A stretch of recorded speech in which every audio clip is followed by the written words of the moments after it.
नमस्कार मंडळी, कसे आहात सगळे?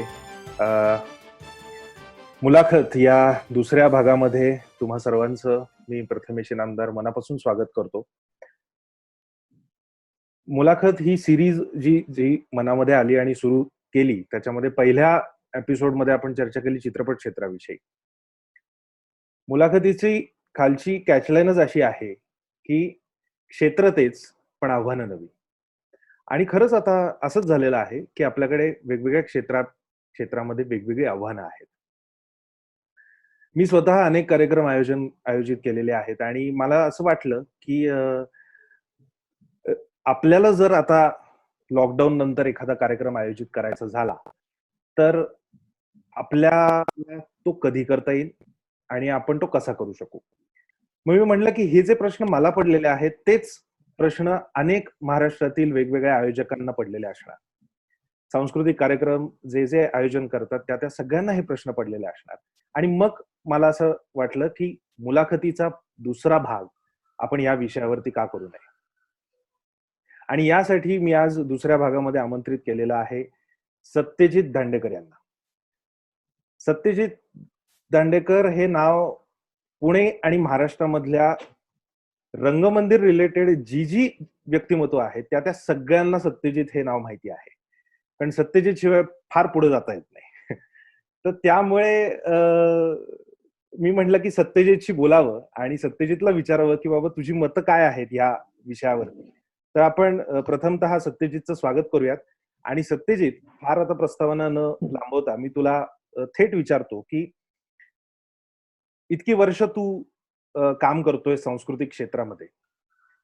तर लॉकडाऊनच्या आधीचं सांस्कृतिक क्षेत्र आणि आता जी आव्हानं येणार आहेत, लॉकडाऊन नंतरची जी आव्हानं येणार आहेत, याविषयी थोडक्यात तू त्या आव्हानाविषयी काय सांगशील? थोडक्यात. सर्वप्रथम तुझं स्वागत करतो मी, अभिनंदन करतो की तू मला इथं आज बोलवलंस या कार्यक्रमाला मुलाखत द्यायला. जसं तू म्हटलं की सत्यजित शिवाय काय करता येणार नाही, सत्यजित सोबत काम करता येईल हे नक्की आहे. सत्यजित शिवाय काही नाही, सत्यजित तुमच्याशिवाय काही नाही, हे सगळ्यात सर्वप्रथम नक्कीच. आणि इथून पुढं तर आपल्या सगळ्यांशिवाय काहीच काम करता येणार नाही. हा या कोरोनामुळे आता एक संकट फार मोठं आहे आणि आपल्याला सगळ्यांना एकत्र बसून, एकत्र मिळून, एकत्रच आपल्याला काम करावं लागणार आहे. माझ्याशिवाय, तुझ्याशिवाय असं काही नाही. सगळे एकाच पातळीवर आलेले आहेत आता सध्या तरी सगळे. बरोबर. आणि तू म्हटल्याप्रमाणे आधीचं जे आपलं क्षेत्र होतं, हे अतिशय सुरळीत चाललं होतं. तुला एक आठवण येत असेल तर मी नोटबंदी झाल्यानंतर जीएसटी आला होता. जीएसटी ह्या सगळ्या दोन्हीच्या फेऱ्यामध्ये आपलं क्षेत्र कुठंतरी आत्ता परत सुरू झालं होतं, की एक छान सुरळीतपणा. या कोरोनामुळे पुन्हा एकदा विस्कळीत झालंय. तर ह्या गोष्टीला आता गेली मागची सगळी बाजू ही त्याच्यात गेली. आता कोरोनाने जे पुढचं संकट जे येणार आहे ते पूर्णपणे प्रेक्षक जमा करण्याचं संकट फार मोठं आहे. कारण आता लोक येणार नाहीत. गर्दीच्या ठिकाणी लोक येणार नाहीत. हे समोर आहे. कारण शासन सांगते, गव्हर्नमेंट सांगते, आज सगळ्या इन्स्टिट्यूट सांगतात की गर्दी करू नका, गर्दीच्या ठिकाणी जाऊ नका. तूही कार्यक्रम केलेत आज आणि आज अनेक महाराष्ट्रामध्ये कार्यक्रम होत असतात, नाटक क्षेत्र आहे. प्रत्येकाला तोच प्रश्न भेटतो की जर पब्लिकच आलं नाही किंवा लोकच आली नाही, प्रेक्षकच आले नाही, तर आपलं भवितव्य कसं होणार? तर याच्यासाठी आता आपल्याला काय करावं लागेल की महानगरपालिकेची जी नाट्यगृह आहेत, त्या सगळ्या नाट्यगृहांसाठी आता आम्ही असं माझ्या डोक्यात आज आलेलं की तुझ्याशी मुलाखत करताना की नाट्यगृहाला जी पहिली आपली जी थिएटरची भाडी होती, थिएटरची भाडी जी होती ती जे आपण भाडं रेट भरवतो ते निम्म्यावर त्यांनी 6 महिने का होईना पण आपल्याला कमी करून द्या, जेणेकरून आपल्या कार्यक्रमाची संख्या वाढेल आणि कार्यक्रम करणाऱ्या निर्माता सुद्धा ते पुढे जाऊन सोयीस्कर पडेल. असे जाहिरातीचे रेट आहेत, पेपरमध्ये जी जाहिराती त्याची सुद्धा आपल्याला हे गोष्टी आहेत. आणि जी आव्हानं आपल्याला आहेत ती हीच आहेत की आपले जे खर्च आहेत आता इथून पुढे रिकरिंग एक्सपेन्सेस आहेत, थिएटर भाडा आहे, नाटकाचे हे इतर सगळ्या गोष्टी आहेत, कार्यक्रमाचे आहेत, आर्टिस्टचे पेमेंट आहे, ही सगळी कुठेतरी कमी करून आपल्याला कमीत कमी खर्चामध्ये जास्तीत जास्त चांगले कार्यक्रम दाखवणे, सादर करणे आणि लोकांना आपल्यास परत नाट्यगृहाकडे वळून आणणे हे फार महत्वाचं आहे. ओके. पण म्हणजे आधी चं जे सगळं सुरळीत सुरू होतं, जे गणित, आर्थिक गणित जे ज्याला आपण म्हणतो, ते जे सुरळीत सगळं सुरू होतं.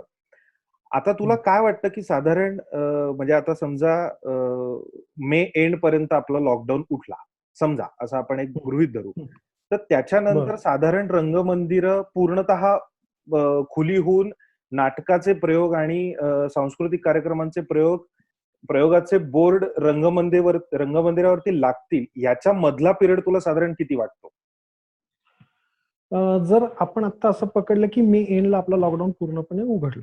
हं. तर सरकार सगळ्यात पहिलं सरकारची शेवटची प्रायोरिटी नाटक आहे. म्हणजे जे थिएटर्स आहेत आपली सगळी. बरोबर, जी बरोबर. सिनेमाची असतील, नाटकाची असतील, ही सगळ्यात शेवटला ओपन होणार आहेत. हं, हे सगळ्यांनी लक्षात ठेवा, की सगळ्यात शेवटची प्रायोरिटी आपली आहे. हं. आपण काय जीवनावश्यक वस्तू म्हणून आपण समाजामध्ये नाहीयेत. आपण एक एंटरटेनमेंट म्हणून आहोत. बरोबर. जसं तू म्हटलं, की आता हा जो काळ आहे, हं, धाडस लावायला किंवा गाण्यांचे कार्यक्रम, कार्यक्रम याच्यामध्ये आता महिना जर चालू समजा, तो पुढचा तर मे एंड झाल्यानंतर जून चालू होईल. जूनमध्ये तर आपला तसाही वीक सीझन सुरू होतो. जून, जुलै काही पावसाचे काळ चालू होतो. हं, आणि त्याच्यानंतर होता मध्ये तुमचे सणवार सुरू होते. हं, आणि लोकांच्या मनातली जी भीती आहे, हं, गर्दीच्या ठिकाणची, ही हं, जोपर्यंत जात नाही, ह्याला साधारण नाही म्हटलं तरी बरं याच्यावर कसं आहे दुसरं, की याच्यावर व्हॅक्सिन येणं, हं, थिएटर थिएटरमध्ये जी गर्दी करायची नाहीये, तर थिएटरचे पण बरेच नियम येणार आहेत आपल्याला. हं. हा संपूर्ण कालावधी माझ्या मते 3 महिन्याचा जाऊ शकतो. म्हणजे जून, जुलै, ऑगस्ट. सप्टेंबरला आपण सुरळीत चालू होईल अशी अपेक्षा मी व्यक्त करतो, की सप्टेंबरपासून आपण कुठेतरी हळू-हळू पावलं चालायला सुरू होऊ. बरं. बऱ्याच जणांच्या मनामध्ये प्रश्न असतो, की तारखांचं जे वाटप असतं ना, ते तारखांचं हं, वाटप हे साधारण कशा पद्धतीने केलं जातं? कारण पुण्यात जर बघितलं म्हणजे पुणे ही टेरिटरी जर आपण पकडली, तर पुण्यामध्ये हं, जी हं, रंगमंदिरं शासनाची आहेत, ती हं. रंगमंदिरं आणि साधारण प्रत्येकाला प्राईम टाईम हवा असतो. म्हणजे शनिवार, रविवार, शनिवार रात्र, बरं, रविवार संध्याकाळ अशा पद्धतीने किंवा रविवार बरोबर. दुपार हं, अशा पद्धतीने हवे असतात. तर बरोबर, येणारे येणारे अर्ज म्हणजे लॉकडाऊनच्या आधी सुद्धा त्या येणाऱ्या अर्जांची संख्या जास्त होती. त्याच्यातनं वाटप बरोबर. होत असताना सगळ्यांना खुश ठेवणं, हे तसं जिकिरीचं हं, काम आहे. आणि लॉकडाऊन बरोबर. नंतरचा मोठा काळ गेल्यानंतर तर जे तारखांसाठी झुंबड ओढवणार आहे, तर त्याचं हं, हं, जे मॅनेजमेंट आहे, ते साधारण कसं हं, असेल असं हं. तुला वाटतं? बरोबर आहे. आता खरं तर ॲक्चुअली सांगू का 4 महिन्याचं एक वाटप होतं. जे आमचं मे, जून, जुलै आणि ऑगस्ट म्हणजे हा महिना जो चालू आहे. मे ते हं, ऑगस्ट पर्यंतचं तारखांचं नियोजन आता आमचं होणार होतं. जे हं, कोरोनाच्या पार्श्वभूमीवर ते संपूर्ण फेल झालेलं आहे. हं, आणि आता ते कधी ओपन होईल माहीत नाही. हं, आता जी लोकं ॲप्लिकेशन करणार होती, तो हा सीझन होता आपल्याला मे आणि जूनचे साधारण एक 10 दिवसापर्यंतचा. हं, त्याच्यामध्ये तर आता जे लोकांचे अर्ज आहेत, मला नाही वाटत की भविष्यात पुढच्या 4 महिन्यात म्हणजे जो सप्टेंबर, ऑक्टोबर, नोव्हेंबर आणि डिसेंबर या 4 महिन्याचा पुढचा जो शेवटचा स्लॉट आहे, जिथं हं, आपल्याला असं वाटतंय की सुरळीतप्रमाणे थिएटर आपलं चालू होईल. हं, याच्यामध्ये अर्जाची म्हणजे अर्ज जे येतील ते फार कमी प्रमाणावर येतील असं मला वाटतं. हं, जोपर्यंत मोठमोठे निर्माते, मोठमोठे कार्यक्रम म्हणजे उदाहरण घेऊ प्रशांत दामले नाटकामध्ये आहे. हं, व्हॅक्यूम क्लीनर आहे अशोक सराफांचं. सुनील बर्वेची काही नाटकं आहेत, सुबोध भावेची काही आहेत किंवा गाण्यांच्या कार्यक्रमात संदीपचा आहे, सलीलचा आहे, आयुष्यावर बोलू काही आहे हं, किंवा इतर काही मोठमोठे कलावंतांचे काही कार्यक्रम आहेत. हं, हे कार्यक्रमांना थिएटरला येऊन प्रतिसाद कसा मिळतोय, हं, हे पाहिल्यानंतर जे छोटे-छोटे आयोजक आहेत, हं, छोट्या कार्यक्रमांचे आयोजक आहे, गाण्यांचे कार्यक्रम, हे डेअरिंग करणार नाहीत. हं, त्यामुळे एकदा ह्यांचं स्थगितीस्थावर एकदा हे झाल्यानंतर ही लोकं अर्ज करतील. हं. तारखा मिळवण्यासाठी मग धडपड तिथून पुढे चालू होईल. ओके. आत्ता तर लगेच कोण धावत पळत येणार नाही, की तारखा द्या असं. हां. हे तेवढंच नक्की. हं. कारण व्यवसायाला कसं झालंय, व्यवसायाला ब्रेक लागलेला आहे आणि हा व्यवसाय असा आहे, की तो वर्क फ्रॉम होम नाही होऊ शकत. म्हणजे नाही, नाही. अगदीच. हां, त्यामुळे त्याला रंगमंदिर पाहिजे, त्याला ते सगळा सेटअप पाहिजे, तरच हा व्यवसाय पूर्णतः सुरळीत होऊ शकतो. अ, बरोबर. आता स्टेज म्हणजे रंगमंदिर हे जर आपण बघितलं तर प्रेक्षक पॉइंट ऑफ व्ह्यूनी कसं असतं की तिकीट काढतो काउंटरवरती येऊन प्रेक्षक आणि हम्म, कार्यक्रम किंवा नाटक बघतो आणि तो घरी जातो. पण त्याच्या हो, पाठीमागे एक फार मोठी मॅनेजमेंटची साखळी असते. फार हो, मोठं बॅकस्टेज वर्कर्सचं काम असतं त्याच्यामध्ये. तर बरोबर. जे आत्ता मोठे निर्माते आहेत किंवा मोठे कलाकार आहेत, हे हे ह्यांच्याकडे सस्टेनन्स नाही म्हणलं तरी थोड्याफार प्रमाणात जास्त आहे. पण जे वर्कर बरोबर. आहेत, बॅकस्टेज आर्टिस्ट जे ज्याला आपण म्हणतो, बॅकस्टेज आर्टिस्ट हा हम्म, फार हम्म, सुंदर शब्द आहे. बॅकस्टेज हम्म. आर्टिस्ट ज्याला आपण म्हणतो, त्यांच्या सस्टेनन्सचं काय? आणि साधारण आत्ता त्यांना जर मदत आणि त्यांचं सर्व्हाइव्ह होणं हा जर केंद्रस्थानी मुद्दा ठेवला, तर साधारणपणे त्यांची मदत आपण कशी करू शकतो? आता सगळ्यात महत्त्वाचं बरोबर आहे, हा फार महत्त्वाचा विषय आहे. जी मागची टीम असते ती बॅकस्टेज टीम असते. हां, कुठलाही नाटक, कुठलाही कार्यक्रम हा फ्लोअरवर ज्या चालू असतो, त्याच्या अगोदरची तयारी आणि नंतरची, संपल्यानंतरची सगळी गोष्ट, या सगळ्या प्रोसिजरला बॅकस्टेज टीम फार मोठी मोलाची काम करत असते. आता अशी झाली, की ज्या ठराविक नाटक संस्था आहेत किंवा ज्या वेल नोन नाटक संस्था आहेत, की ज्यांच्याकडं नाटकं आता रूटीनमध्ये खूप चांगली चालली होती. म्हणजे एक प्रशांत नामदेवची स्वतःची संस्था आहे, अष्टविनायक म्हणून आहे. हां, काही मुंबईच्या काही नामांकित नाट्य संस्था आहेत. हां. ह्या नाटक संस्थांचे जे बॅकस्टेज कलावंत आहेत, ह्या सर्वांचा आत्ताचा साधारण खर्च जो आहे 1.5 महिन्याचा आहे, हा त्यांच्या त्यांच्या निर्मात्यांनी त्यांना दिलेला आहे. काही मदतरूपी धान्य असेल हं, किंवा त्यांना काही कॅशमध्ये असेल. हं, याच्यामध्ये अनेक सामाजिक संघटना हं, काही आहेत, मुंबईमध्ये आहेत, जी बॅकस्टेज टीमला मदत करते. हं. ते काही लोकांकडून मदत हे करून ती बॅकस्टेज म्हणजे बॅकस्टेजची लोकांची नावं काढलेली त्यांनी. काही बॅकस्टेज लोकांची लिस्ट केलेली. संबंध महाराष्ट्रातली गोष्ट सांगतो मी. हं, हं, संबंध महाराष्ट्रात काही लोक ज्या बॅकस्टेजवाले आहेत, त्या सर्व लोकांपर्यंत काही ना काहीतरी मदत, हं, कधी 2,000 असेल, 2,500 असेल, 3,000 असेल, व्हॉटएव्हर जे काय असेल, हं.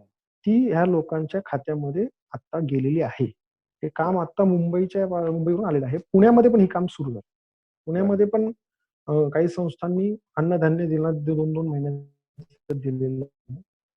त्याच्यानंतर चित्रपट महामंडळ, नाट्य परिषद आणि काही जी रंगकर्मी लोक आहेत, हं, त्यांनी सुद्धा त्यांना कॅश स्वरूपात किंवा त्यांना धान्य रूपाने इथल्या लोकांनी मदत केली आहे. पुण्यातल्याही काही निर्मात्यांनी त्यांच्या त्यांच्या बॅकस्टेज टीमला सुद्धा ते साहित्य 1.5-2 महिन्याचं त्यांचं जे साहित्य आहे, धान्य उपयोगी जे काय, ते संपूर्ण त्यांना दिलेलं आहे. आता इथून पुढचा जर तू जो म्हणत असशील, हं, इथून पुढचा काळ कधी चालू होईल हे माहीत नाही. कारण प्रत्येकाची सस्टेन करण्याची कॅपॅसिटी हं. कुठलाही निर्माता असतो. इथून पुढं आता हे दिवस जे आहेत ते काढणं लवकरात लवकर जे आपण म्हणतो ना, की लवकरात लवकर चालू होणं गरजेचं आहे. कारण हे जोपर्यंत चालू होत नाही तोपर्यंत त्या निर्मात्याला पैसे मिळणार नाही. बरोबर. जेणेकरून तो त्या टीमला सुद्धा सांभाळू शकेल का नाही मला शंका वाटते भविष्यामध्ये. कारण मोठा कालखंड आहे हा 2-3 महिन्याच्या वरचा. बरोबर. जर तू म्हणलं मगाशी, की मे महिन्यापर्यंत जर हे ओपन झालं, तर सगळं सुरळीत परत चालू होईल स्टेप हं, बाय स्टेप. हं, जर त्याला अजून पुढे 2 महिने गेले, हं, तर निर्मात्याला सुद्धा अवघड होईल, हं, की बॅकस्टेजवाल्यांना मदत करणं किंवा काही गोष्टी. आणि अपार्ट फ्रॉम धिस, की आता कसं आहे, की आमच्या डोक्यात पण काही गोष्टी आहेत, की जे आता आपले जे नामवंत लोक आहेत, बिल्डर्स आहेत, काही मोठमोठे लोक आहेत, की जे आपल्याकडं सातत्याने येतात, नाटकाला येतात, नाटकावर प्रेम करतात, हं, कार्यक्रमाशी रिलेटेड आहेत. हं, आयोजक, प्रायोजक म्हणून जे आपल्याला वर्षानुवर्ष साथ दिलेली ह्या लोकांनी. हं, ह्याही लोकांना आपण मागणी केलेली आहे. हं. फोनवर आपलं काही बोलणं झालेलं आहे. हे पर्सनली माझं मी सांगतो, की मी काही लोकांशी बोललेलो आहे. बरोबर. ते म्हणले, की हे सगळं होऊ दे. आपल्याला हं, काही एक फंडिंग काही जमा करता येते का ते पाहू. हं, ती लिस्ट आउट त्या लोकांची आपण काढलेली आहे, की अत्यंत गरज आहे. हं. अत्यंत हलाखीची परिस्थिती आता 2-3 महिन्यामध्ये आहे. मी आता काही आमच्याही लोकांना फोन केले तर अक्षरशः म्हणले, की दादा काही हाउसकीपिंगची कामं असेल तरी ती सुद्धा घ्या.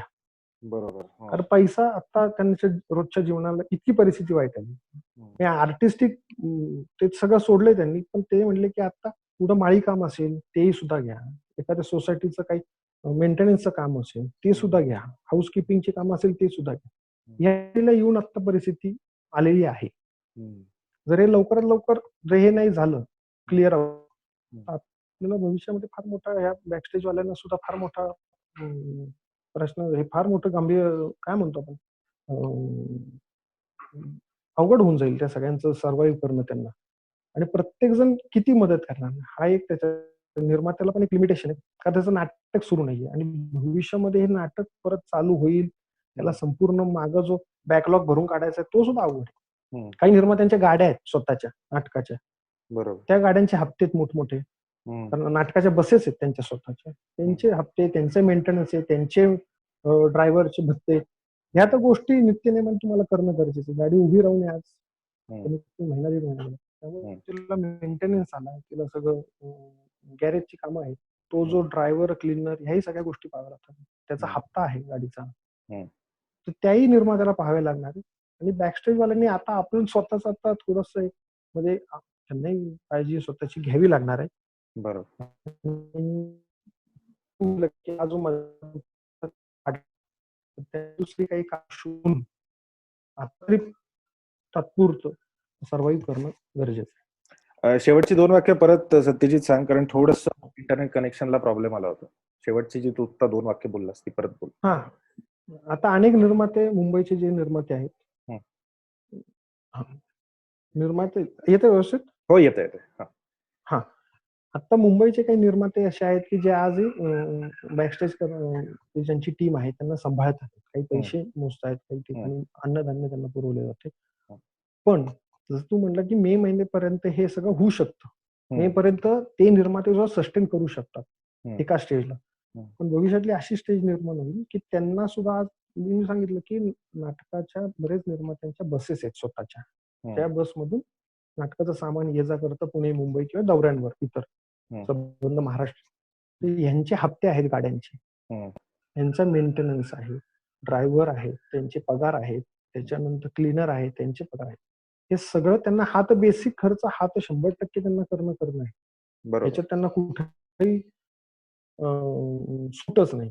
हं. तर ह्या केसमध्ये त्यांना सुद्धा एका लिमिट नंतर बॅकस्टेज कलावंतांना सांभाळणं अवघड जाऊ शकतं. हं. अशा बरोबर. वेळी बॅकस्टेज कलावंतांना 2-3 महिन्याचा जर लॉकडाऊनचं म्हणजे याचा जर आपल्या कामाचा पिरियड जर वाढला, हं.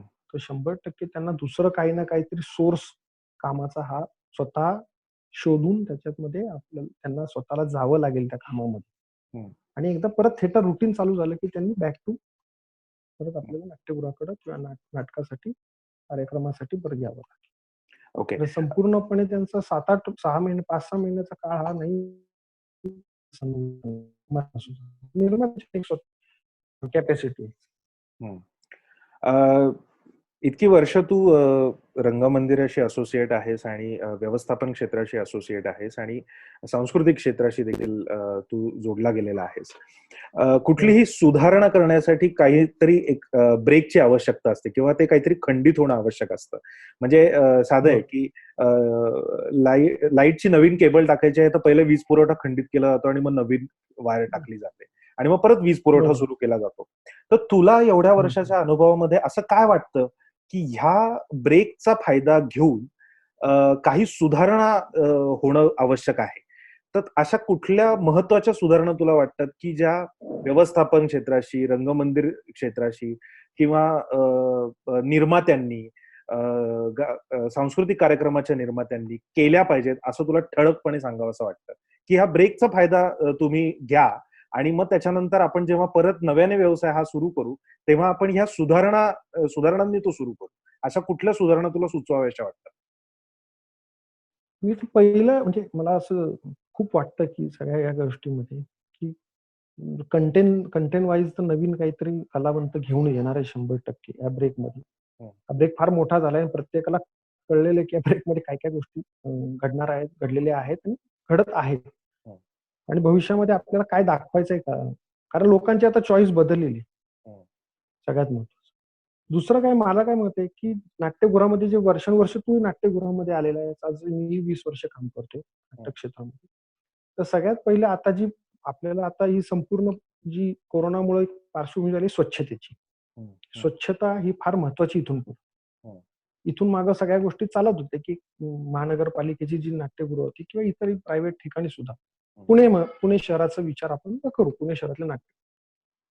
तर ज्या अ, स्वच्छतेच्या ज्या टेंडर्स होते, ही अत्यंत खालच्या स्टेजची लोकं काम करत होती, की ज्यांच्याकडं कुठलाही एक्सपिरियन्स नव्हता, स्किल लेबर नव्हता, मशिनरीज नव्हत्या.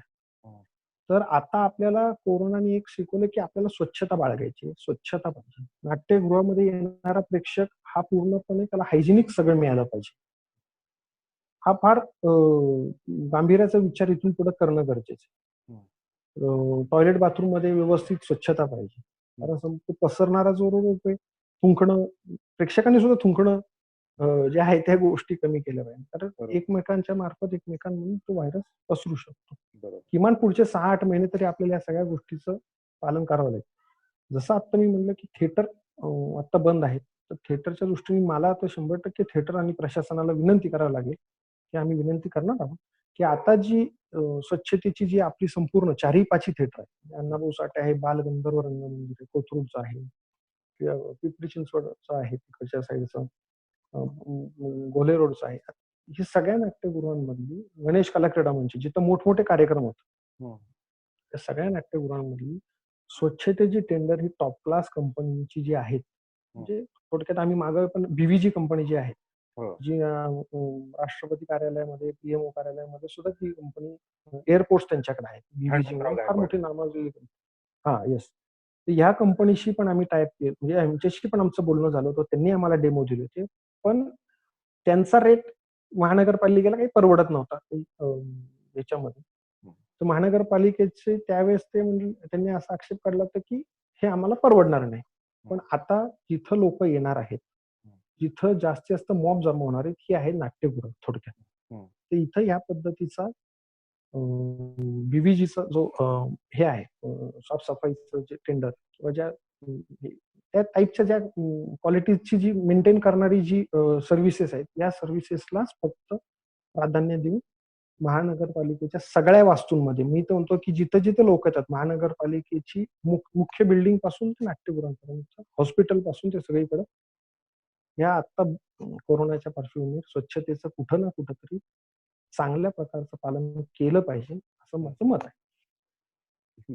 आता आपण हे पुणे विषयी बोललो, पण आपण थोडस मोठ्या स्वरूपात बोलूयात की महाराष्ट्रात म्हणजे एकूण पुणे आणि मुंबई किंवा काही ठराविक शहरं जर सोडली, म्हणजे मुंबईतली काही उपनगर आणि नाशिक असेल, औरंगाबाद असेल किंवा नगर असेल किंवा बाकीचे अशी काही ठराविक हे सोडली, तर बाकीची जी शहरं आहेत जिथे रंगमंदिरं आहेत आणि अनेक वेळेला सोशल मीडियाच्या माध्यमातून प्रशांत दामलें सारखा अभिनेता असेल किंवा सुमित राघवन सारखा अभिनेता असेल, ज्यांनी रंगमंदिराची दुरावस्था या गोष्टीवरती व्हिडिओ काढून सोशल मीडियावरती प्रसारित केलेला होता.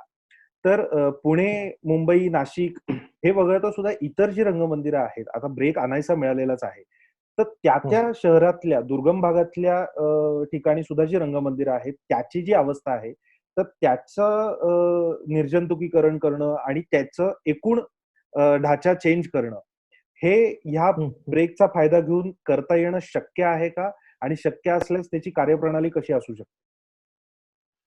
निश्चित शक्य आहे. शक्य अशक्य अशी कुठली गोष्ट नसती. आपल्याला शक्य करता येऊ शकतं. तिथल्या महानगरपालिका, तिथल्या नगरपालिका, तिथल्या ज्या संस्था, स्थानिक स्वराज्य संस्था, त्या नाट्यगृहांची देखभाल करणाऱ्या संस्था आहेत, सार्वजनिक, ह्या सगळ्या संस्थांनी त्याच्यामध्ये इंटरेस्टनी काम केलं पाहिजे. एक तुला गंमत सांगतो की काय होतं की आज समजा प्रशांत दामलेंचं एक नाटक समजा आज समजा जून महिन्यामध्ये एक शो लागला. त्याच्यानंतर सबंध महिना 2 महिने तिथं काही परत कार्यक्रम होतच नाही. बरोबर. आणि त्याच्यानंतर मग कुठेतरी एक ऑगस्टमध्ये एखादा कार्यक्रम होईल, एक सप्टेंबरमध्ये. म्हणजे त्यांच्याकडं कार्यक्रमाची संख्या सुद्धा कमी असल्यामुळे तिकडे लक्ष दिलं जात नाही. ते उत्पन्नाचं एक तर नाट्यगृह ही उत्पन्नाची साधनं स्त्रोतच नाहीयेत महानगरपालिकेच्या दृष्टीने. हे लोकांसाठी तयार केलेल्या गोष्टी आहेत, जे लोकांना वापरायला दिलेत, आपल्याच टॅक्स मधून आपल्याला दिले. या केसमध्ये काय होतं की आता अनेक ठिकाणी काय झालं की नाटक प्रेक्षक कमी झाले. संबंध महाराष्ट्रातून आता तो कमी कमी होत तो आता काही 4-5 म्हणजे पुणे, मुंबई, नाशिक, कल्याण, ठाणे, कोल्हापूर या काही भागामध्ये आता तो मर्यादित राहिला. तर या ठिकाणी जरी आता हे लॉकडाऊन जरी झालं, तरी प्रशासनाला स्वतःची इच्छाशक्ती हवी की ते नाट्यगृह व्यवस्थित करावं. आणि हा तिथल्या प्रशासनाचा मानसिकतेचा भाग आहे. कारण त्यांच्याकडे नाटकाचे प्रयोग संख्या जर काढली वर्षातली, तर साधारण 20-25 नाटकाच्या वर प्रयोग होत नसतील त्यांचे. हं. अशा वेळेस आणि तिथलेही रंगकर्मी जसे आता आपण पुण्यामध्ये आपण आपल्या संस्था आहेत, तशा तिथल्याही संस्थांनी तिथं भांडलं पाहिजे. तिथं जाऊन निवेदनं दिली पाहिजे. हं. तिथं त्यांच्याशी चर्चा मसलत केली पाहिजे. मुंबईतले काही जे मोठमोठे कलावंत आहेत, त्यांच्याशी बोलून संबंधित जिथले ते राजकारणी मंडळी आहेत, ज्यांच्या हातात त्या महानगरपालिका असतात, त्यांच्याशी त्यांचं संभाषण करून त्यांना विनंती करून, की बाबा ह्या गोष्टी तिथं करा, की जेणेकरून आम्ही परत येऊ नाटक करायला. हं. तर ह्या ब्रेकमध्ये आता या सगळ्या गोष्टी तिथं करणं गरजेचं आहे. किंवा इथून पुढं ब्रेक उठल्यानंतर, या कोरोनाचा ब्रेक, लॉकडाऊनचा ब्रेक उठल्यानंतर सुद्धा तिथं जाऊन त्या पाहिल्या पाहिजे, केल्या पाहिजे. आणि जेणेकरून परत या जे तू म्हणतोयस, की दुर्गम भागातले सगळे नाट्य, परभणी आहे, नांदेड आहे, उस्मानाबाद आहे, बीड आहे, लातूर आहे, हं. मराठवाड्यातले काही भाग आहेत, त्याच्यानंतर विदर्भातले आहेत. हं. या संपूर्ण ह्याच्यात नाट्यगृह आहेत काही ठिकाणी, हं. पण त्याची दुरावस्था वाईट आहे. या ब्रेकडाऊनच्या काळामध्ये तिथल्या रंगकर्मींनी थोडा पाठपुरावा केला पाहिजे. की बाबा आता थोडंसं ह्याच्यामध्ये बदल करा. किमान किमान थिएटर चालू होईल अशी शुद्ध जी स्वच्छता, निर्जंतुकीकरण आणि लोकांनाही आल्यानंतर त्याचं एक फील चांगलं मिळायला पाहिजे नाटकाचं. ते तयार करण्यासाठी तिथल्या प्रशासनाबरोबर तिथं तुम्ही बोललं पाहिजे, भेटलं पाहिजे, त्यांच्याबरोबर काम केलं पाहिजे आणि त्यांना त्याची जाणीव करून द्या. सगळ्यात महत्वाचं. बरोबर. एक तिकीट बुकिंग संदर्भात माझ्या मनामध्ये प्रश्न असा आहे, की अ, हं, हं. काळ काळ जसा बदलला तसं-तसं तिकीट विक्रीची माध्यमही बदलली. म्हणजे पूर्वी बरोबर. कसं व्हायचं, की नाट्यगृहावरती येऊन लोकं तिकीटं काढायची आणि मग परत जेव्हा नाटक असेल किंवा सांस्कृतिक कार्यक्रम, गाण्याचा कार्यक्रम असेल त्या ठिकाणी येऊन ते यायचे. तर आता कसं झालंय, आता ऑनलाईन बुकिंग वरती जास्त भर दिला जातो आणि त्याच्यात सुद्धा बुक माय बरोबर. शो वरती जास्त भर दिला जातो. हो, तर हो, हो. एकूण आता सगळ्या निर्मात्यांची एकूण म्हणजे मी बऱ्याच निर्मात्यांशी ज्यावेळेला गप्पा मारतो, त्यावेळेला किंवा आपल्या सुद्धा गप्पा होतात. त्याच्यामध्ये आपल्याला एक विषय असा हं, लक्षात येतो, की बुक माय शो वरती तिकीट बुक केल्यानंतर प्रेक्षकांच्या बाजूने हा मुद्दा नाहीये. कारण प्रेक्षक फक्त तिकीट काढतात आणि हं, त्याची रिसीट दाखवून प्रेक्षागृहामध्ये प्रवेश घेतात. पण हं, त्याच्यानंतर बुक माय शो कडनं जो डिले होतो, म्हणजे 21 दिवस, हं. 25 दिवस, महिना बरोबर. पेमेंट हं, येण्याच्या दृष्टीने. तर त्यामुळे होतं काय, की प्रयोग हाऊसफुल असतो. पण प्रयोग हं, हाऊसफुल हं. झाल्यानंतर निर्माता ज्यावेळेला रंगमंदिरातून बाहेर पडतो, त्यावेळेला त्याच्या हातामध्ये पैसे नसतात. तर बरं. एकूण सगळ्या निर्मात्यांनी एकत्र येऊन, कारण सगळेच जण मॅक्सिमम जण बुक माय शोचा वापर करतात. तर सगळ्या निर्मात्यांनी बरं. येऊन नाट्य परिषदेतर्फे किंवा सगळ्यांनी एकत्र येऊन जर का एक कॉमन पत्र लिहिलं आणि त्याच्यावरती सगळ्यांच्या सह्या असतील आणि बुक माय शोला जर ही विनंती केली, की ह्या लॉकडाऊनच्या परिस्थितीनंतर ज्यावेळेला परत एकदा हा व्यवसाय सुरू होईल, त्याच्यानंतर तुम्ही जो कालावधी लावता पैसे देण्याच्या दृष्टीने, तो कालावधी तुम्ही हं. 24 तास किंवा 48 तासांवरती आणावा, असं विनंती पत्र सर्वांच्या मार्फत आपण बुक माय शोला देऊ शकतो का? नक्कीच. कारण आता आपणही बरेच कार्यक्रम केले, तर त्यांचं कमिटमेंटच मला वाटतं 20-21 3-3 आठवडे थांबलेलं आहे. हो, शो हो. तुला हाऊसफुल दिसून तुझ्या हातात खिशात ₹1 नसून तू बाहेर पडलेला आहे थिएटरच्या. माझ्या अशी जिव्हाळ्याचा प्रश्न परिस्थिती. आहे तो. हो. नाही नक्कीच आहे. सगळ्यांचं आहे. आणि आजही बरं आपल्याला काय होतंय आता जसं तू म्हणला, की आता सगळ्यात प्रभावी जी यंत्रणा आहे ऑनलाईन तिकिटाची ती बुक माय शो फार मोठी आहे. हं, ओके. तर या बुक माय शोवर सगळेजण डिपेंड आहेत. मराठी नाटकवाले, मराठी गाण्यांचे कार्यक्रम, मोठमोठे इव्हेंट कंपन्या आहेत. त्या सगळ्या बुक माय शोवर डिपेंड आहेत. त्यांच्याकडे काय झालंय कामाचं मला वाटतं असं, की कामाचा लोड त्यांच्याकडे जास्त झालेला आहे. हं, आपण कधीही त्यांना फोन करा, बिझी असतात, निम्मा वेळ त्यांचं हे असतं. मॅन पॉवर तेवढी त्यांच्याकडे मे बी नसेल. हं. काही ठिकाणी त्यांच्याकडे नाहीये मॅन पॉवर. एखादा मोठा इव्हेंट जर त्यांचा आला समजा सनबर्न सारखा वगैरे, बरोबर, तर त्यावेळेस जर आमचे नाटकाचे प्रयोग लागलेले असतील, तर त्यांची माणसं पण येतील.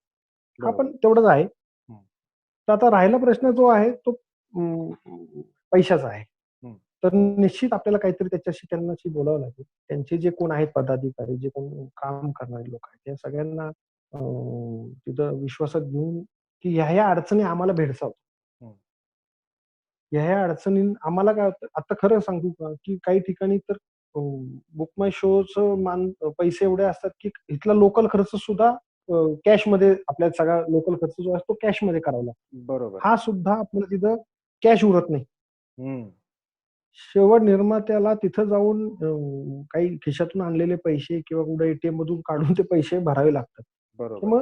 किंवा जे इथं जी काही गोष्टी आहेत, बॅकस्टेज कलावंतांची जी मानधनाची पाकिटे ती कॅशमध्ये भरावी लागतात. बरोबर. तिथं थोडंच तुला त्यांना हे द्यावं लागत ना, कॅशमध्ये भरावं लागतं. असे जे खर्च आहे, थिएटरची भाडी आहे ती हम्म. कॅशमध्ये येतात. हम्म. तर अशा वेळेस आणि त्याच्यात अजून दुसरं काय होतं, की बुक माय शो त्यांचे पर्सेंटेज फार मोठ्या प्रमाणात कट करून आपल्याला मिळतं. बरोबर. हाच हा मुद्दा मी पण घेणार पॉइंट आहे होतो, की त्याच्यामध्ये. हां. की कसं हे होतं अनेक माहितीये का, त्याच्यामध्ये की भरपूर पैसे. म्हणजे काय होतं, की प्रेक्षक ज्या वेळेला तिकीट बुक करतो, त्यावेळेला बुक माय शो वरती अनेकांची कार्ड सेव्ह असतात. त्यामुळे त्यांना हो, काही डिस्काउंट किंवा लगेच एका क्लिक मधून एक सीव्हीव्ही टाकला आणि ओटीपी आला की त्यांचं तिकीट बुक होतं. इंटरनेट हँडलिंग बरोबर, चार्जेस पण ते प्रेक्षकांकडनं घेतात. जे ₹50 बरोबर, ₹40 प्रत्येक तिकिटाच्या पाठीमागे ते असतात. पण बरोबर, प्रेक्षक असा विचार करतो, की एवढ्या गर्दीतनं जायचं, रंगमंदिरात जायचं, गाडी लावायची, तिकीट काढायचं, त्याच्यापेक्षा मी ₹40 ₹50 जास्त देतो. तर बुक माय बरोबर. शो हे प्रेक्षकांकडनंही पैसे घेतं आणि ॲट द सेम टाईम ते जो निर्माता आहे निर्मात्यांकडून पण त्याच्याकडनं पण टक्केवारी घेतं आणि प्लस हं. जे पैसे त्यांच्याकडे 25 दिवस असतात, त्या 25 दिवसाचं ते त्याचा वापर पण ते व्याज करतात. सो या वापरही होतो बिनव्याजी. सो ह्या सगळ्या गोष्टीचा कुठेतरी सिरियसली विचार आपण सगळ्यांनी मिळून या लॉकडाऊनच्या परिस्थितीत केला पाहिजे आणि नवीन व्यवसाय नव्याने व्यवसाय सुरू करण्याच्या आधी त्यांच्यापर्यंत ही खरंच समस्या पोहोचवली पाहिजे, असं माझं मत आहे. तुला काय वाटतं? नाही, नक्कीच, नक्कीच. अतिशय योग्य आहे ते. कारण आता मी तुला म्हणलं येणारा पुढचा एक 6-8 महिन्याचा काळ जो आहे ना, की हा प्रत्येक गोष्टीवरचा पैसा कसा वाचवता येईल ना निर्मात्याला, हे पाहण्याचा आहे. इथून मागचा काळ कसा होता, की आपण चला चाललंय. हं, रुटीन चाललं होतं सगळं. हं. आता एकदम असा सडन ब्रेक लागल्यामुळं ते रुटीन कुठेतरी थांबलेलं आहे. आणि आता काय झालं, की 2-2.5 महिन्याचा जो गॅप आहे, तो भरून काढण्यासाठी सगळे निर्माते, नाटक निर्माते असो, गाण्यांचे कार्यक्रम असो, ऑर्केस्ट्रा असो, लावणी आहेत, हं. सगळे आहेत. या सगळ्यांना कुठेतरी मोठा सेटबॅक बसलेला आहे. त्यांचे खर्च तिथं थांबलेले नाहीयेत. खर्च तर होत गेलेत. बॅकस्टेजवाल्यांना मदत केली आहे किंवा त्यांच्या इतर सगळ्या ज्या गोष्टी आहेत, काही गाळ्यांची त्यांची जे गोडाऊनची भाडी आहे, ती हं, सगळी देणं आहे. हं, तर ह्या गोष्टींमध्ये आता जसं तू म्हटलं, की बुक माय शोला ह्या सगळे निर्माते आहे. मी स्वतः बोलणार आहे. मी हं, स्वतः बोलेल त्याच्याशी काही अडचण नाही. आम्ही सगळे मंडळी त्यांच्याशी बोलू. प्रशांत दामले निर्माता संघाचे आहेत. अध्यक्ष नाट्य परिषदेचे अखिल भारतीय नाट्य परिषदेचे अध्यक्ष प्रसाद कांबळे आमचे उत्तम मित्र आहेत. हं, त्या सगळ्यांशी आम्ही तिथं बोलणार आहोत, हं, की आता आपण बुक माय शोला विनंती करू, हं, किंवा सध्याचा पुढचा 1 वर्षाचा काळ तरी किमान हं. हा नाटक आणि गाण्यांचे कार्यक्रम जे आपले थिएटरचे इंडोर मध्ये होतात, त्या बरोबर. सगळ्यांना थोडंसं समजून घेण्याचा काळ तुम्ही तुमच्याकडून व्हायला पाहिजे. तुमच्याकडून अशी अपेक्षा आहे, की हे कुठेतरी ह्याचे जे चार्जेस आहे, हँडलिंग चार्जेस, तुम्ही जे कट करून तुमचं कमिशन देता, हे कुठेतरी हो, तुम्ही कमी करा. बरोबर. किंवा पूर्णपणे नाही घेतले. आमची पहिली हे असेल, की पूर्णपणे घेऊच नका. कारण तुम्ही प्रेक्षकांकडून घेताय आणि परत दुसरीकडून आमच्याकडून घेताय. बरोबर. तर हे पूर्णपणे घेऊ नका. वर्षभर तरी आम्हाला सांभाळा. हं. हा वर्ष फार क्रुशियल आहे. हा पूर्ण काळ आहे ना आपल्याला पूर्ण अवघडीचा आहे. आणि ह्याच्यामध्ये आपण आता आपण जर निभावून गेलो ना, पुढे आपली कला ही फार मोठ्या प्रमाणात आपल्याला परत सुरळीत चालू करता येऊ शकते. बरोबर. आत्ता जर तगमगली ना सगळेजण निर्माते, हं, ते दोन्हीकडून मार्क बसत गेले ना, तर हं, निम्म्याच्या वर निर्माते 40-50% निर्माते परत येतील का नाही हं, नाटक निर्मितीकडं मला शंका वाटते. हं. मागच्या भागामध्ये ते संजय ठुबे 100% आपण याच्याशी बोलू. हो, हो. अगदी म्हणजे नक्कीच आणि अ, 100%. हा विषय खरंच तू नोट डाउन करून ठेव आणि त्याच्यावरती नक्कीच, आपण नक्कीच. मला उलट तू हा सांगितला हा फार उत्तम झालेला आहे. त्या हां, मला त्याच्याशी बोलतोय मी दामले सरांशी पण बोलतो, प्रशांत पण बोलतो. हां. मुंबईतले जे मोठमोठे निर्माते आहेत त्यांच्याशी बोलतो. हं. कारण सगळ्यात जास्त त्यांच्याशी रॅपो त्या लोकांचा आहे. कारण हां, त्यांचे बरोबर. नंबर ऑफ शोज तिकडे जास्त आहेत. बरोबर, तर बरोबर. ह्यांनी जर तिथं विनंती केली ना, तर तिथं काही ना काहीतरी मार्ग निघेल. हे अगदी. 1,00,000%. अगदी, अगदी. अ, हं. मागच्या भागामध्ये संजय ठुबे माझ्याशी गप्पा मारत असताना मुलाखतीमध्ये म्हणाले होते, की हे फिल्म थिएटर्स ज्यावेळेला सुरू होतील, त्याची जी काही नियमावली असेल म्हणजे सेंटासारखी किंवा इम्पासारखी ज्या काही संस्था आहेत, त्यांनी जी नियमावली सरकारकडे दिलेली आहे, की आम्ही काय-काय करू शकतो त्याच्यामध्ये. त्याच्यामध्ये त्यांनी हं, एक सांगितलं होतं, की समजा 1000 कपॅसिटीचं थिएटर असेल, तर ओपन हं. झाल्यानंतर कदाचित ते 300च किंवा 400च लोकं आतमध्ये येऊ शकतात आणि ते डिस्टन्सनी बसणं आणि जाताना सॅनिटायझरचा वापर करणं, मास्क आणि अशा सगळ्या हं. नियमांमध्ये तो व्यवसाय सुरू होईल. तर बरोबर. नाट्यगृहात पण असंच काही नियमावली लादून ते सुरू होईल असं तुला वाटतं, की समजा पुण्यात यशवंतराव चव्हाण नाट्यगृह आहे कोथरूडमध्ये, त्याची जर का बरोबर. 850 कपॅसिटी आहे, तर त्याच्यामध्ये 400च लोक आतमध्ये जाऊ शकतात आणि एवढ्याचीच तिकीट विक्री हं, होऊ शकते. असा हा हं, हं. टप्प्याटप्प्याने व्यवसाय सुरू होईल असं तुला वाटतं? नक्कीच काहीतरी आता हे खरं जसं म्हटलं, की आता की कोणालाही माहिती नाही, की काय घडणार आहे, कसं घडणार आहे बरोबर. आणि त्याच्यावर काय नियम बनणार. हं, पण हे जे सगळे आता लोकांची जी चर्चा चालू आहे, की सोशल डिस्टन्सिंग ठेवायचंय. एक हं. खुर्ची आहे समजा आता आपण खुर्च्या विकायच्या तर 900 खुर्च्या आहेत. 900 खुर्च्यामध्ये 1 बाय 1 खुर्ची जर विकायचं म्हणलं, तर हार्डली आपल्याला 400 ते 450 खुर्च्या विकायला मिळणार आहेत फक्त. विकायला. बरोबर, ते 400 सीट आपल्याला विकायला मिळणार. बरोबर. ह्या विकायला मिळाल्यानंतर त्या निर्मात्याला ते परवडणार आहे का? हो, बरोबर. हा पण सगळ्यात फार मोठा सिनेमाला कसं असतं त्याच्याकडे नंबर ऑफ स्क्रीन्स असतात. हो. त्यांचे खूप शोज लागलेले असतात. ॲट अ टाईम 50-50, 100-100 शो लागलेले असतात. आज तू एक शो करतो. एक उदाहरण तुला मी सांगतो, की आज समजा तू एक शो करतो. तुझ्या शोचं गणितच ₹1.5 लाख असतं साधारण. बरोबर. तुला 400 सीट सगळ्या जरी विकल्या, तरी तुला त्याच्यातून प्रॉफिट हा होणार नाही. तुझं उलट मायनसमध्ये जर बुकिंग होणार असेल, तुझं हो, कलेक्शन जर मायनसमध्ये होणार असेल, हो. तू का शो लावशील? बरोबर. तर ह्याही गोष्टीचा आपल्याला तिथं विचार करावा. हं, आणि जर थिएटरने असे नियम आपल्याला दिलेत घालून, हं, तर ते पाळावे लागतील. थोडे दिवस तरी का होईना, थोडे महिने का होईना.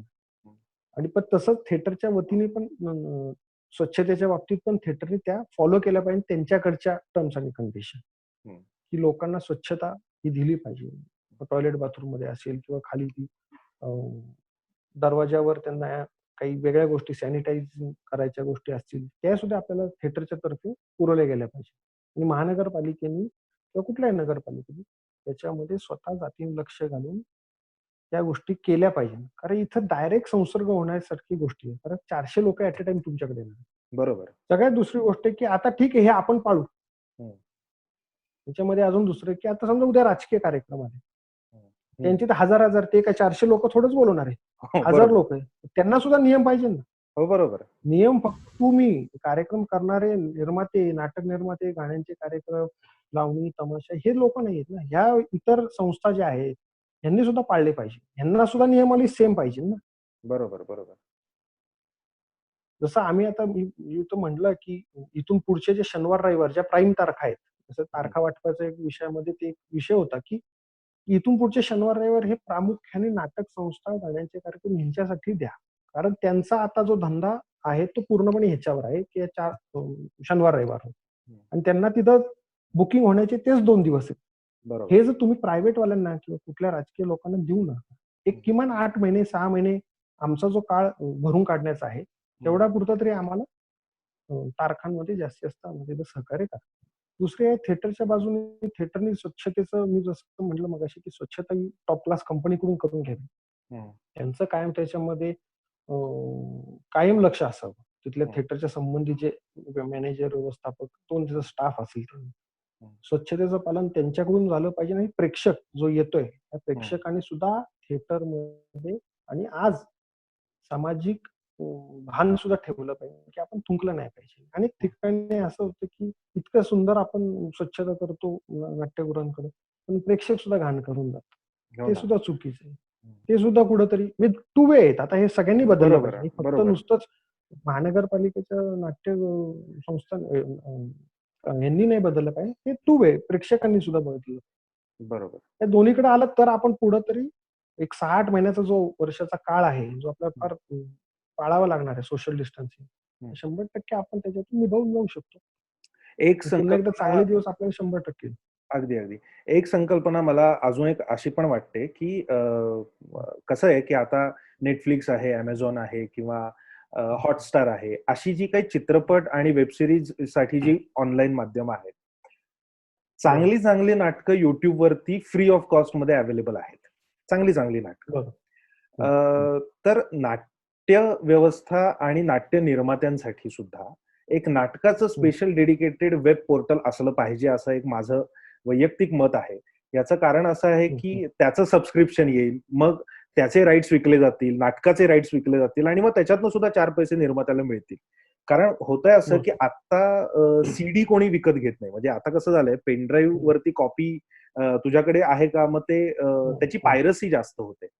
पण हेच बरं. जर का चांगली चांगली नाटकं जर आपण किंवा चांगले चांगले अगदी गाण्यांचे कार्यक्रम सुद्धा, की कधी कधी काय होतं की तो जो कलाकार असतो तो त्याचं वय होतं, त्यामुळे वय हं. झाल्यानंतर त्याला प्रयोग करता येत नाही आणि मग फायनली असं बरोबर. ठरवलं जातं, जसं नटसम्राट डॉक्टर लागूंचं हं. शूट केलं. तर तसं तशी नाटकं 3 सेटअप कॅमेरानी रंगमंदिरात शूटिंग केल्यानंतर आता त्याचं पुढे विकणार कसं? कारण होतंय असं की पुढची विक्रीची साधनच इतकी कमी झालेली आहेत. तर त्याच्यासाठी वेब पोर्टल बरं. करण्यासंदर्भात आणि त्याची सबस्क्रिप्शन वाढवण्यासंदर्भात, म्हणजे वार्षिक बाबा ₹500 प्रत्येकाकडनं सबस्क्रिप्शन घेतलं. तर तो 500 बरं. बरं. इंटू जो महाराष्ट्रातला आकडा असेल आणि भारतातल्या जगभरातल्या मराठी रसिकांचा जो आकडा असेल, तर तर हं. ते राइट्स विकल्यानंतर त्याच्यातनं येणारा जो काही रेव्हेन्यू जनरेट होईल, तो रेव्हेन्यू नक्कीच नाट्य निर्मात्यांना फायदेशीर ठरू शकतो, असं माझं मत आहे. तुला काय वाटतं थोडक्यात? नक्कीच, नक्कीच. ह्याच्यामध्ये तुला मी सांगतो, की काही वर्षापूर्वी ही आता ही जी YouTubeवर जी नाटकं दिसतात तुला, ही हो, सगळी 12-15 वर्षापूर्वीची नाटकं आहेत. बरोबर, म्हणजे यदाकदाचित असेल, एका लग्नाची गोष्ट असेल, बरोबर. नटसम्राट असेल, हं, ही सगळी 12-13 वर्षाची पूर्वीची नाटकं आहेत. मधल्या काळामध्ये काय झालं होतं, की मराठी सिनेमा फार जोरा प्रमाणात आणि बाळसं धरलं होतं. छान पद्धतीने ती पिक्चर प्रोजेक्ट झाले होते आणि जो आपला प्रेक्षक होता मराठी नाटकाचा, संपूर्णपणे तिकडे वळला होता. त्यामुळे बरोबर. नाटकाला थोडेसे आणि ह्याच नाटकातले कलावंत म्हणजे आपण जे जे आता काम करतात, ही हं. सगळी मंडळी त्यामध्ये तिकडे दिसत होती चित्रपटामध्ये. चित्रपटाचं दिसायलाच फार चकचकीत असतं सगळं, हो, छान बरोबर. असतं. हां. आणि नाटकाचे दौरे करणे, नाटकाचे प्रयोग करणे, रिहर्सल करणे, 3 तासाचा नाटकाचा एक शो करायचा तर 3 तास, 4 तास तुला मुंबईवरून प्रवास करून यायचा, प्रयोग करायचा, त्याच्या पुढं परत तुझं रिटर्न म्हणजे एक अख्खा दिवस मोडला जातो. हं. त्यामुळे कलाकारांची पण थोडीशी त्याच्यामध्ये कुठेतरी हे असायची कंटाळवाणा असायचे. पण बरोबर. आताच्या काळामध्ये मधल्या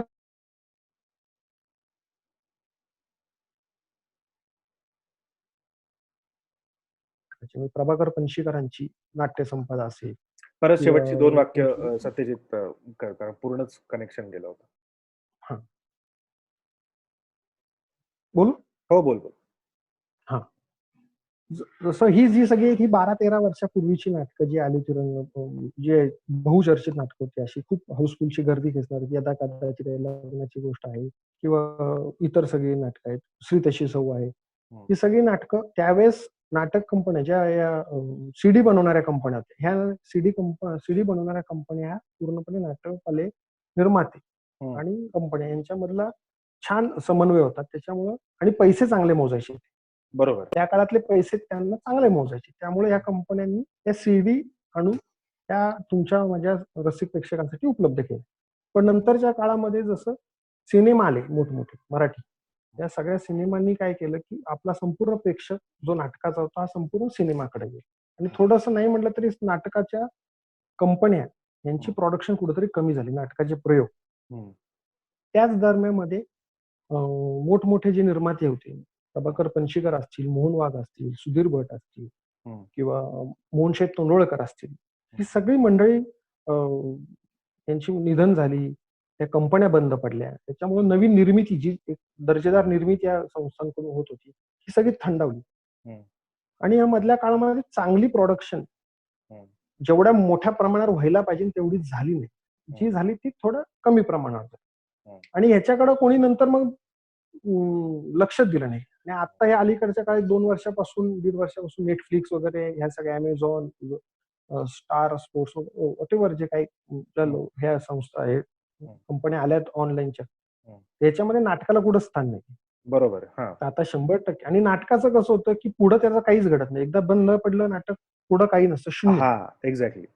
तर हेच ज्यावेळेस समजा नाटकाला असं वाटलं, की बाबा माझे 500 प्रयोग झालेत आणि आता नाटक कुठेतरी थांबतंय. किंवा आता बरोबर, बुकिंग कमी होते, की नाटक कुठेतरी बंद करायचं. तर बरोबर. अशा सिच्युएशनला त्यांनी संपूर्ण थ्री वे सेटअप लावून ते संपूर्णपणे शूट करून, हं, ते पूर्णपणे कुठल्या ना कुठल्या वेब पोर्टल म्हणते, की त्याच्याशी डील करून, हं, त्याच्याशी काहीतरी 2 पैसे कमवून, काहीतरी हं. स्वतःचं किंवा इतर ज्या मल्टीनॅशनल कंपन्या ज्या मराठीसाठी जर भविष्यात करणार ना काम, बरोबर. पण या सगळ्या कंपन्या त्यांच्याशी कुठेतरी टाय करून आपल्याला 2 पैसे पुढं पुढं रिजनरेट होतील. अशा पद्धतीने आपल्याला आता विचार करण्याची गरज आहे. हं. या कोरोनाच्या काळामध्ये हे शिकवलं, की काही नाही काहीतरी आपल्याला आता नाटकासाठी नवीन करावंच लागणार आहे. बरोबर. खूप चांगली चांगली नाटकं आहेत की जी माझी सुद्धा पाहायची राहिली. म्हणजे इतक्या बरोबर. वर्षामध्ये आमची सुद्धा पाहायची राहिली. हं. ती नाही, पण ती आता गेली त्या किंवा काही जणांचे 25च प्रयोग होते. हं. काही जणांचे 50च प्रयोग होते काही नाटकांची. हं. ठराविकच प्रयोग. असे सुद्धा नाटकाचे शेवटचे प्रयोग होते, हे शूट करायला पाहिजे होते. जे हं. इथं जेणेकरून पुढच्या अ, भवि अ, भविष्यासाठी, येणाऱ्या पिढीसाठी किंवा येणाऱ्या प्रेक्षकांना फार मोठं त्याच्यातून अ, मनोरंजनाचं हे साधन मिळालं असतं आणि यांना सुद्धा त्याच्यातून आर्थिक 2 पैसे त्याच्यामध्ये निर्मात्याला मिळाले असते. हं. आणि अशा वेब पोर्टलची 100% गरज आहे. हं. मी त्याच्यात हे करतच नाही. 100% गरज आहे आणि याचा विचार इथून पुढे प्रत्येक निर्मात्याने केला पाहिजे. हं. संकुचित विचार न करता वाईड विचार केला पाहिजे. आजही नाटक इंडस्ट्री ही तुला सांगू का एक टिपिकल पद्धतीने चालते. हं. जाहिरातीच्या बाबतीत आता थोडंसं नाटक इंडस्ट्री पुढे गेलेली आहे, की जी आता टीव्हीवर जाहिरात करते, कलर्सवर जाहिरात करते, वेबला तुमची जाहिरात करते, सोशल मीडियावर जाहिराती हाईप करायला लागले. हं. पूर्वी कसं होतं, की फक्त सिनेमा एक आपल्या ह्याच्यात पेपर एके पेपर जाहिरात असायची. हं. तर आता थोडंसं ते क्षेत्र म्हणजे जाहिरातीचं क्षेत्र त्यांनी बदललेलं आहे. तसंच आता तू जसं म्हणतो, की नाटकाचं पण पोर्टल यायला पाहिजे आणि ते 100% मला वाटते, की आता ह्या चर्चेतूनच सगळ्या गोष्टी होणार. म्हणजे बरोबर. आम्हाला काय वाटतंय ते निर्मात्यांशी आम्ही बोलणार आहे. निर्मात्यांच्या अडचणी काय आहेत ते समजून घेऊन एक निर्माता सुरू झाला, की दुसरा त्याला कसा रिस्पॉन्स मिळतोय. हळू-हळू 100% कुठं ना कुठेतरी या गोष्टी काही वर्षामध्ये नक्की रसिक प्रेक्षकांसाठी दिसतील आपल्याला. बरोबर. म्हणजे निर्मात्यांसाठी पण तो चलन बिझनेस होईल, कलाकारांसाठी पण हो, तो रेव्हेन्यू जनरेशन होईल. ॲट द सेम टाईम लोकांना नंतर त्याचे प्रयोग होणार नाहीयेत, तर प्रेक्षकांना तो ठेवा. त्यांच्या वेब पोर्टलवरती पण तो तसाच असेल. जेव्हा पाहिजे तेव्हा ते बघू शकतात. त्यामुळे नक्कीच. नक्कीच याचा विचार होऊ शकतो. आज आपण या भागामध्ये वेगवेगळ्या अँगलनी रंगमंदिर असेल, रंगमंदिराचं व्यवस्थापन असेल, कलाकारांच्या पॉइंट ऑफ व्ह्यूनी, निर्मात्यांच्या पॉइंट ऑफ व्ह्यूनी, बॅकस्टेज आर्टिस्टच्या पॉइंट ऑफ व्ह्यूनी, महानगरपालिका किंवा शासन रंगमंदिरासाठी काय-काय करू शकतं या पॉइंट ऑफ व्ह्यूनी. अनेक विषयांवरती आणि सगळ्यात महत्त्वाचं म्हणजे आजच्या आपल्या गप्पांमधून बुक माय शो सारखा एक चांगला विषय आपला हाताळला गेला. त्यामुळे असे सुद्धा विषय आपण चर्चा केली. सो सगळ्यांसाठी ही मुलाखत आजची फारच महत्त्वाची ठरणार आहे भविष्यासाठी सुद्धा.